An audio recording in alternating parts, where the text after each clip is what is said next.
जन उत्तराखंड बुलेटिन की शुरुआत करेंगे, लेकिन उससे पहले एक नजर हेडलाइंस पर।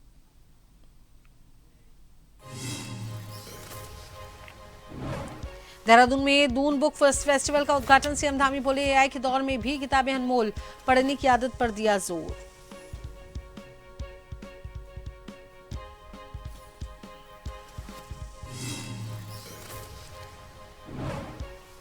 उत्तराखंड राज्यपाल की उपसेना प्रमुख से मुलाकात, देहरादून में लेफ्टिनेंट जनरल राजीव घई और गुरमीत सिंह में हुई शिष्टाचार भेंट, महत्वपूर्ण विषयों पर हुई सार्थक चर्चा।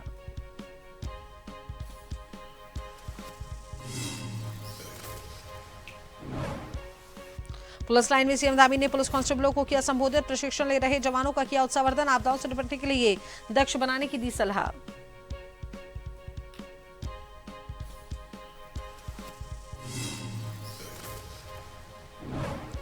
कांग्रेस प्रदेश प्रभारी का 5 दिवसीय उत्तराखंड दौरा, रुद्रपुर, हल्द्वानी, मसूरी का करेंगे भ्रमण, कार्यकर्ताओं और वरिष्ठ नेताओं से करेंगी मुलाकात।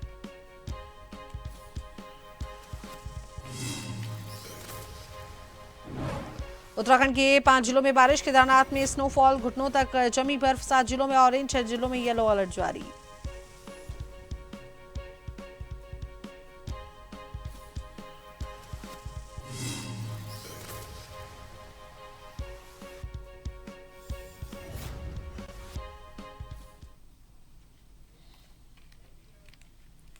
तो चलिए बात कर लेते हैं खबरों पर विस्तार से। मुख्यमंत्री पुष्कर सिंह धामी ने शनिवार को नई दिल्ली में केंद्रीय ऊर्जा, आवास एवं शहरी कार्य मंत्री मनोहर लाल खट्टर से भेंट कर राज्य से संबंधित विभिन्न विषयों पर चर्चा की। मुख्यमंत्री ने केंद्रीय मंत्री से हरिद्वार शहर में गंगा कॉरिडोर क्षेत्र से संबंधित लगभग 325 करोड़ की परियोजना के लिए धनराशि स्वीकृत का अनुरोध किया है। मुख्यमंत्री ने आगामी कुंभ 2027 के दृष्टिगत इस परियोजना के अंतर्गत विद्युत लाइनों के भूमिगतकरण एवं प्रणाली के स्वचालन हेतु भी प्रथम चरण में 325 करोड़ की धनराशि शीघ्र स्वीकृत करने का अनुरोध किया। साथ ही द्वितीय चरण के अंतर्गत शेष लगभग 425 करोड़ की धनराशि भी अनुमोदित करने का अनुरोध किया।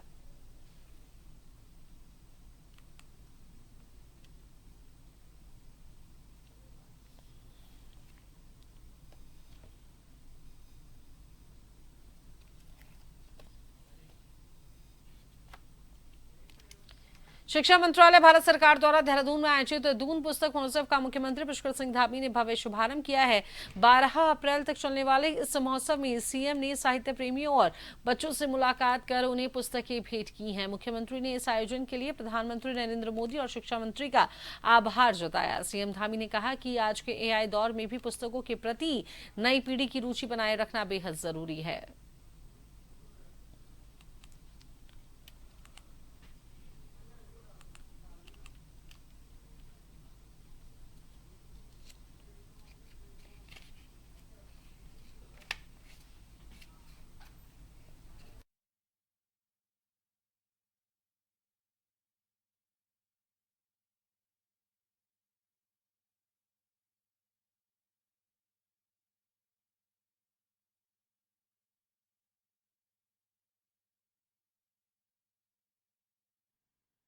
दून जो बुक फेस्टिवल यहाँ पर प्रारंभ हुआ है, ये निश्चित रूप से हमारे पूरे उत्तराखंड के, दून के आसपास के सभी साहित्य प्रेमियों के लिए, साहित्य के क्षेत्र में काम करने वाले विद्वानों के लिए, भाषा के क्षेत्र में काम करने वाले, अन्य कृतियों का संयोजन करने वाले और हमारे जो बच्चे हैं, भावी जो कर्णधार हैं, उनके लिए ये बहुत एक महत्वपूर्ण फेस्टिवल है।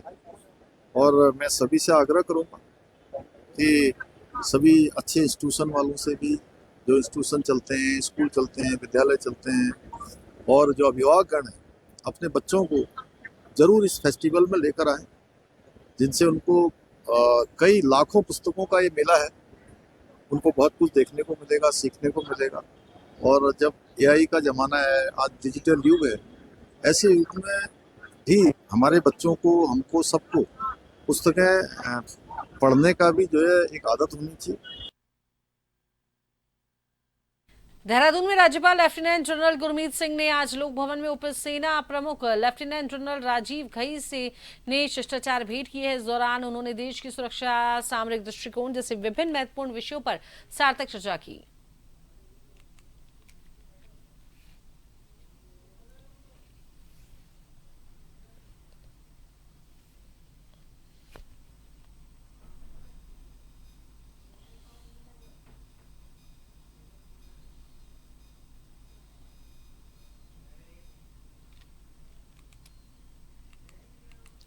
मुख्यमंत्री पुष्कर सिंह धामी ने पुलिस लाइन देहरादून में प्रशिक्षण ले रहे पुलिस कांस्टेबलों को संबोधित किया और उनका उत्साहवर्धन किया है। मुख्यमंत्री ने कहा कि उत्तराखंड जैसे पहाड़ी राज्यों में पुलिस की भूमिका बेहद महत्वपूर्ण है, खासकर आपदा प्रबंधन के क्षेत्र में। उन्होंने कांस्टेबलों को प्राकृतिक आपदाओं से निपटने के लिए दक्ष बनने की सलाह दी है। उन्होंने कानून व्यवस्था को मजबूत बनाए रखने के लिए जनता के साथ बेहतर समन्वय, अपराध नियंत्रण पर विशेष ध्यान और ट्रैफिक व्यवस्था को सुचारू रखने के निर्देश दिए हैं। साथ ही आधुनिक तकनीकों के उपयोग और यात्रियों की सुरक्षा सुनिश्चित करने पर भी जोर दिया है। मुख्यमंत्री ने सभी प्रशिक्षु कांस्टेबलों से आधुनिक प्रशिक्षण लेकर जनसेवा के प्रति समर्पित रहने का आह्वान किया।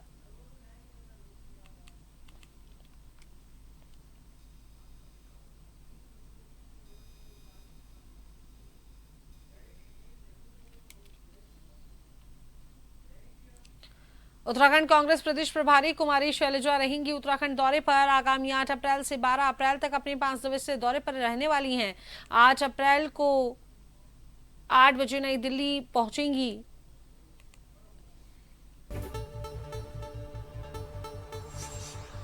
जनपद उधम सिंह नगर रुद्रपुर में वरिष्ठ नेताओं और कार्यकर्ताओं के साथ बैठक को करने वाली हैं। कुमारी शैलजा का हल्द्वानी में होगा रात्रि विश्राम। 9 अप्रैल को स्वराज आश्रम हल्द्वानी नैनीताल के विधानसभा क्षेत्र के कार्यकर्ताओं के साथ बैठक। कोटद्वार में पार्टी के वरिष्ठ नेताओं एवं जिला व महानगर के पदाधिकारियों के साथ मुलाकात। कोटद्वार में करेंगी कुमारी शैलजा रात्रि विश्राम। 10 अप्रैल को जिला व महानगर कांग्रेस कमेटी कोटद्वार के कार्यकर्ताओं के साथ करेंगी बैठक। जयराम आश्रम हरिद्वार में हरिद्वार महानगर, हरिद्वार ग्रामीण, रुड़की महानगर, रुड़की ग्रामीण के कांग्रेस कार्यकर्ताओं के साथ वो बैठक करने वाली हैं। शाम को हरिद्वार में मां गंगा आरती में करेंगी प्रतिभाग। वहीं देहरादून में करेंगी रात्रि विश्राम। 11 अप्रैल को देहरादून से मसूरी के लिए करेंगी प्रस्थान।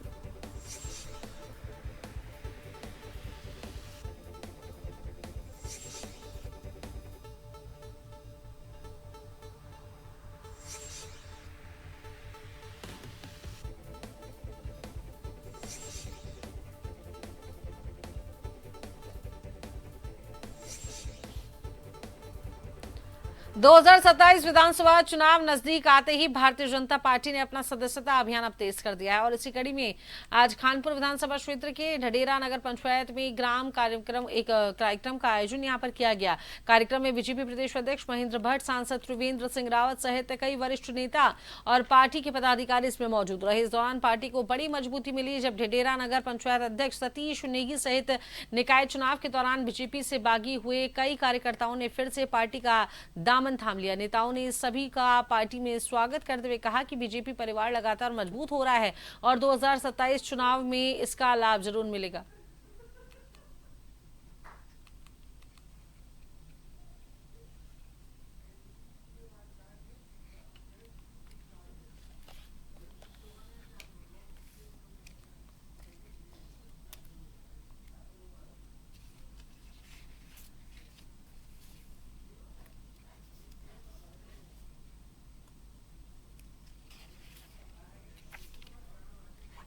बहुत स्वागत है।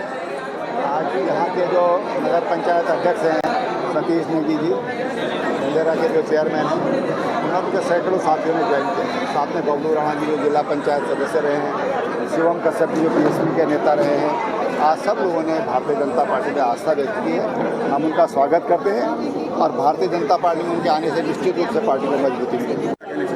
धन्यवाद हमारे नगर पंचायत के अध्यक्ष सतीश नेगी जी, बबलू राणा जी सहित बड़ी संख्या में अन्य दलों के लोगों ने भी भारतीय हिस्सा लिया। यह अभियान हमारा पूरे प्रदेश के अंदर चल रहा है। बड़ी संख्या में जनप्रतिनिधि वो बीजेपी से जुड़ रहे हैं। और आज का जो आयोजन था बहुत ही बड़ा आयोजन था, बड़ी संख्या में लोगों ने यहाँ आज पार्टी की संस्था ली है। मैं सबका दल के अंदर स्वागत करता हूँ। मैं भाजपा का बहुत आभारी रहूँगा। जिस हिसाब से उन्होंने मेरे को दोबारा घर वापसी कराई, तो मैं यहाँ से भारतीय जनता पार्टी को काफ़ी आगे बढ़ाने का काम करूँगा। यही नहीं मतलब पूरे उत्तराखंड, पूरे हिंदुस्तान में। ये तो मैं 40 साल से बीजेपी में था पहले। जो आदमी इतने समय से पार्टी में रहेगा तो वो रह नहीं पाता। वैसे घर में कोई भी अनबन होती है तो आता तो घर ही है, थोड़ा देर से ही आएगा। चंपावत राजकीय प्राथमिक शिक्षक संघ में बड़ा संगठनात्मक बदलाव हुआ है। जिला अध्यक्ष गोविंद सिंह बोहरा के स्वैच्छिक सेवानिवृत्ति के बाद उन्होंने अपने पद से भी इस्तीफा दे दिया है।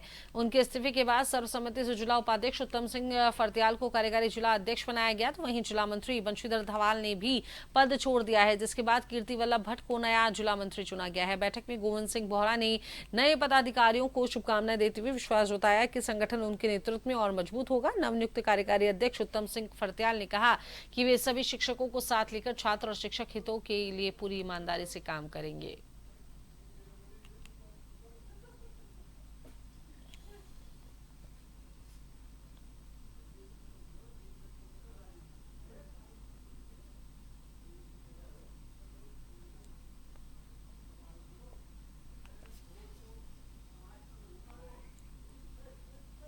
मैंने विधिवत रूप से अपना कार्यभार जो है वरिष्ठ उपाध्यक्ष श्री उत्तम सिंह फर्त्याल जी को सौंप दिया है। मेरी अपेक्षा ये रहेगी कि संगठन में सबसे पहले स्वयं को अनुशासित रखना जरूरी है, और जब स्वयं अनुशासित रहेंगे और बच्चों का हित सर्वोपरि रखते हुए हम अपने शिक्षकों की समस्याओं के समाधान के लिए तत्पर रहेंगे, तभी हमारे संगठन की साख बनी रहेगी।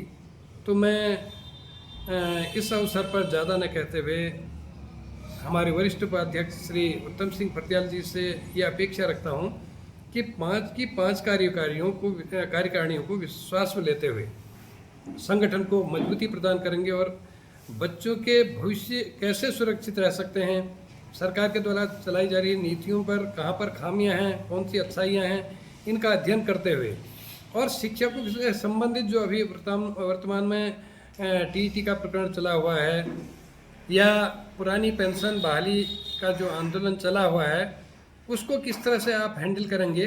कार्यकारिणी के दायित्व का निर्वहन के संबंध में आज जो हम यहाँ पर बैठे हैं, सर्वप्रथम हम एक शिक्षक हैं, मैं एक शिक्षक हूँ। अपने शिक्षण कार्य का दायित्व का निर्वहन करते हुए संगठन के प्रति, संगठन ने जो मुझे जिस पद का दायित्व दिया है उसमें मैं भली भांति सब लोगों को साथ लेकर के अपने कार्य एवं दायित्व का निर्वहन करने की पूर्ण रूप से कोशिश करूंगी। तो चले इसी बीच वक्त चला है एक छोटे से ब्रेक का।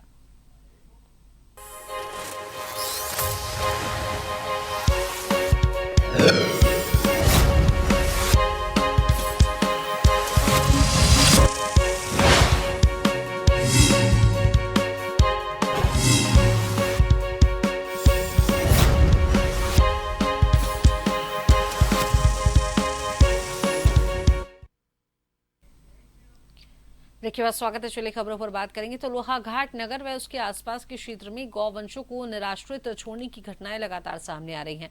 पालिका के द्वारा कई बार निराश्रित गौवंशों को गौ सदन भेजा जा चुका है और उसके बावजूद पशुपालकों के द्वारा गौवंशों को निराश्रित छोड़ा जा रहा है। आज पालिका अध्यक्ष गोविंद वर्मा के नेतृत्व में पालिका कर्मियों के द्वारा नगर में निराश्रित छोड़े गए 5 गौवंशों को खीड़ी गौ सदन में भेजा गया। पालिका अध्यक्ष गोविंद वर्मा ने मामले में गहरी नाराजगी जाहिर करते हुए पालिका के द्वारा कई बार निराश्रित गौवंशों को गौ सदन भेजा जा चुका है, पर उसके बावजूद भी लोग गौवंशों को निराश्रित छोड़ रहे हैं।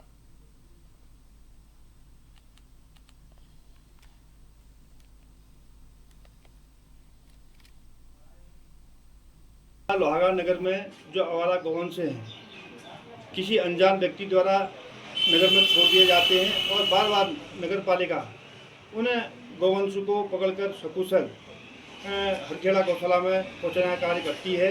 मैं समस्त जितने भी गौपालक हैं सभी से अनुरोध करना चाहूँगा कि आप अपने गौवंशों को ऐसे आवारा न छोड़ें, जिससे कि लोहाघाट नगर में आए दिन जाम की स्थिति और दुर्घटना की स्थिति बनी रहती है। मानदेय वृद्धि सहित विभिन्न मांगों को लेकर आंगनबाड़ी कार्यकर्तियों ने नारसन विकास खंड कार्यालय परिसर में धरना प्रदर्शन किया और संपूर्ण कार्य बहिष्कार शुरू कर दिया है। प्रांतीय नेतृत्व के आह्वान पर कार्यकर्तियों ने समान कार्य के लिए समान वेतन, राज्य कर्मचारी का दर्जा और मानदेय बढ़ाने की मांग उठाई है। इस दौरान उन्होंने बाल विकास विभाग को सुपरवाइजर को भी ज्ञापन सौंपा है। आक्रोशित कार्यकर्तियों ने चेतावनी दी कि अब जब तक मांगे पूरी नहीं होती हैं तब तक केंद्रों में तालाबंदी रहेगी और कोई काम नहीं किया जाएगा।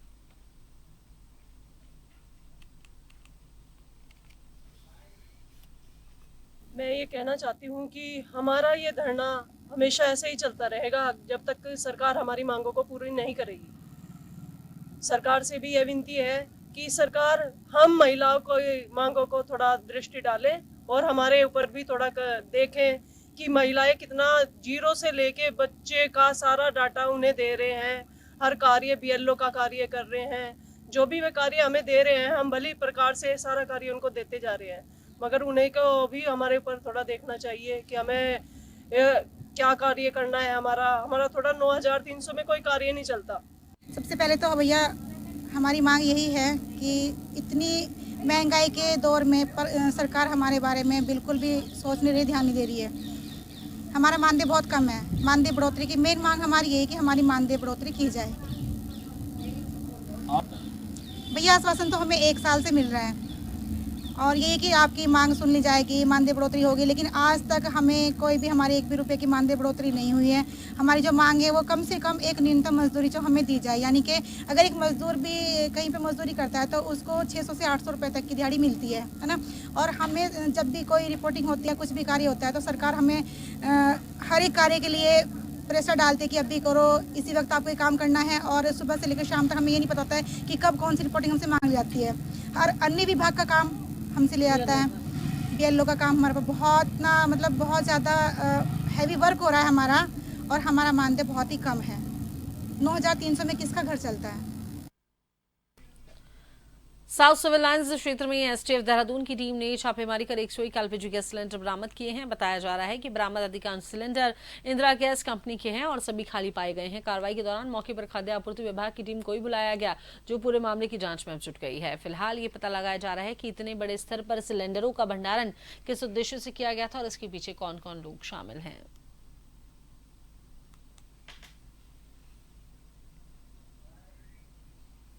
आज STF देहरादून द्वारा सूचना दी गई कि यहाँ पे एक उसमें आवासीय स्थल में कुछ सिलेंडर रखे हुए हैं। इसमें संयुक्त रूप से कार्रवाई की गई, जिसमें देखा गया कि वहाँ पे दरवाज़ा खोल कर पाया गया कि 101 सिलेंडर जब्त किए गए हैं, जिसमें इंडियन के भी हैं और भारत के भी और अन्य प्राइवेट एजेंसी की। सारे सिलेंडर खाली हैं। इसमें एक सिलेंडर का देखा गया, चेक किया गया, सारे सिलेंडर खाली हैं और इन सिलेंडर को जब्त करके आगे कार्रवाई की जा रही है।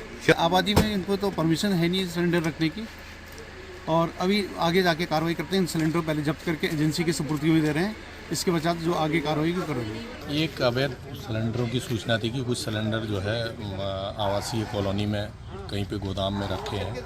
उस सूचना पे हम लोग आए थे, स्थानीय पुलिस को लेके आए, देखा तो यहाँ पे 101 सिलेंडर जो है अंदर रखे थे, जिस संबंध में फिर आपूर्ति विभाग के लोग भी मौके पे आ गए हैं, तो गिनती कर रहे हैं जैसा काम। कौन इसमें कुछ इंदिरा गैस एजेंसी के हैं, इंडियन के हैं और भारत के हैं, अलग अलग सभी। हाँ, सब खाली। किस आपूर्ति विभाग कार्रवाई करेंगे इस पर।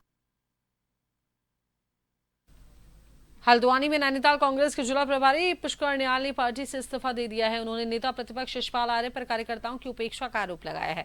नियाल ने कहा कि पार्टी में नए शामिल नेताओं को तरजीह नहीं दी जा रही है, जबकि पुराने कार्यकर्ताओं को नजरअंदाज किया जा रहा है। उन्होंने कहा कि जो नए कार्यकर्ता शामिल हुए हैं उन्हें ज्यादा तवज्जो दी जा रही है, पुराने कार्यकर्ताओं को पूछा नहीं जा रहा है। उन्होंने चेतावनी दी है कि आने वाले समय में और भी कार्यकर्ता इस्तीफा दे सकते हैं।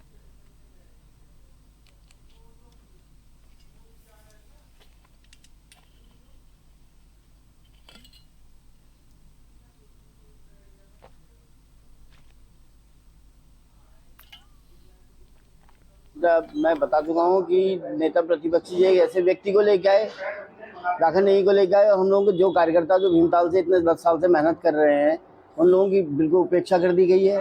इस वजह से मैं उसकी ये नाराजगी की वजह है और मैं आज पार्टी से इस्तीफा दे रहा हूँ। बात ही नहीं की, किससे मैं ना करना चाह रहा हूँ बात, तो क्या लग रहा है शायद लग रहा है।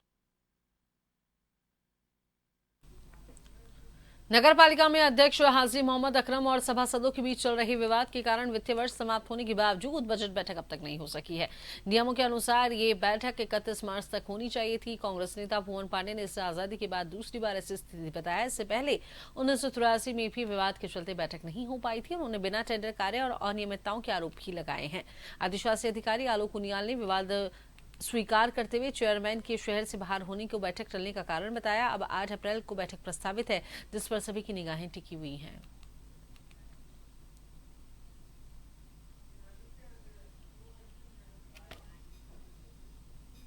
लंबे टाइम से इस बोर्ड के गठन के कुछ समय बाद से ही ऐसा लग रहा है कि वहाँ विश्वास की कमी है परस्पर, और जनता ने जिन कामों के लिए, जिन बातों के लिए बोर्ड को चुन के भेजा था, वो सब चीज़ें नहीं हो पा रही हैं। बजट की आपने बात कही, नियम में ये व्यवस्था है कि नगर पालिका अधिनियम की धारा 99 शायद है, उसमें ये प्रोविज़न है कि आगामी वर्ष के लिए, वित्तीय वर्ष के लिए, यानी 1 अप्रैल से शुरू होने वाले वर्ष के लिए नगर पालिका एक खर्चे और आय व्यय का एक एस्टीमेट बनाएगी, जिसको बजट कहा जाता है।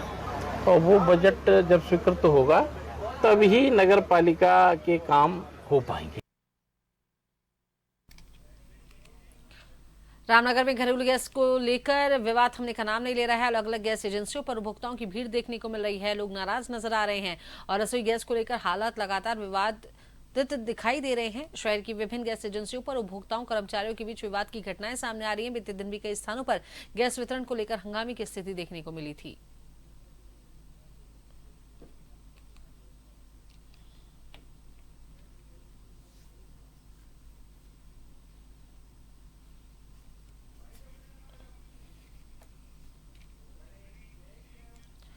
तो जन उत्तराखंड बुलेटिन में अभी के लिए इतना ही। मैंने जन टीवी के साथ नमस्कार।